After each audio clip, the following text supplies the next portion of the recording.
ഇടുക്കി രാജകുമാരി മുരുക്കുംതൊട്ടിയിൽ പട്ടാപ്പകൽ വീട്ടമ്മയെ ആക്രമിച്ച് മാലമോഷണം. 1 മണിക്കൂർ തികയും മുമ്പ് നാട്ടുകാർ കള്ളനെ പിടികൂടി പോലീസിൽ ഏൽപ്പിച്ചു. തമിഴ്നാട് തേനി സ്വദേശി വസന്തകുമാറാണ് മേരിക്കുട്ടി എന്ന വീട്ടമ്മയുടെ മാല പൊട്ടിച്ചോടിയത്.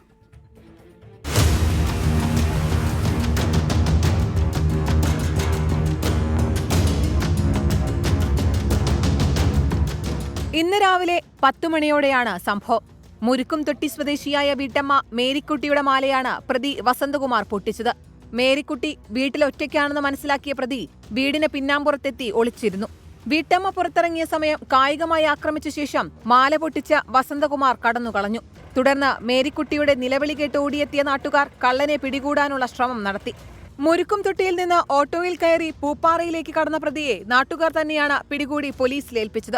രാവിലെ ചേച്ചി തുണി കഴുകാൻ വേണ്ടി പുറത്തേക്ക് ഇറങ്ങിയപ്പോൾ വാതിൽ തുറന്ന് പുറത്തേക്ക് ഇറങ്ങിയപ്പോൾ ഇത് അകത്തെങ്ങാണ്ട് കള്ളം കുത്തിയിരിക്കുമായിരുന്നു. അപ്പോൾ തന്നെ ചേച്ചിനെ പിടിച്ച് മറിച്ച് വീഴിച്ച് കഴുത്തല മാല പറിച്ചു. ഉണ്ടപ്പെടുത്തമായി കഴിഞ്ഞപ്പോഴത്തേനും ചേച്ചിനെ വീഴിച്ച് അവൻ ചേച്ചി കയറി പിടിച്ചു കഴിഞ്ഞപ്പോഴത്തേനും കത്തിയെടുത്ത് കഴുത്തിൽ വെച്ചു. എന്നിട്ട് മാലയും പറിച്ചുകൊണ്ട് ഓടി. തേനി മീനാക്ഷിപുരം സ്വദേശിയാണ് പ്രതി വസന്തകുമാർ. സമീപ നാളുകളിൽ ജോലി തേടി ഇടുക്കിയിലെത്തിയതാണ്. പൂപ്പാറ മൂലത്തറയിൽ വാടകയ്ക്ക് താമസിക്കുന്നതിനിടയിലാണ് മോഷണ ശ്രമം. മോഷ്ടാവിന്റെ ആക്രമണത്തിൽ പരിക്കേറ്റ മേരിക്കുട്ടിയെ ആശുപത്രിയിൽ പ്രവേശിപ്പിച്ചു.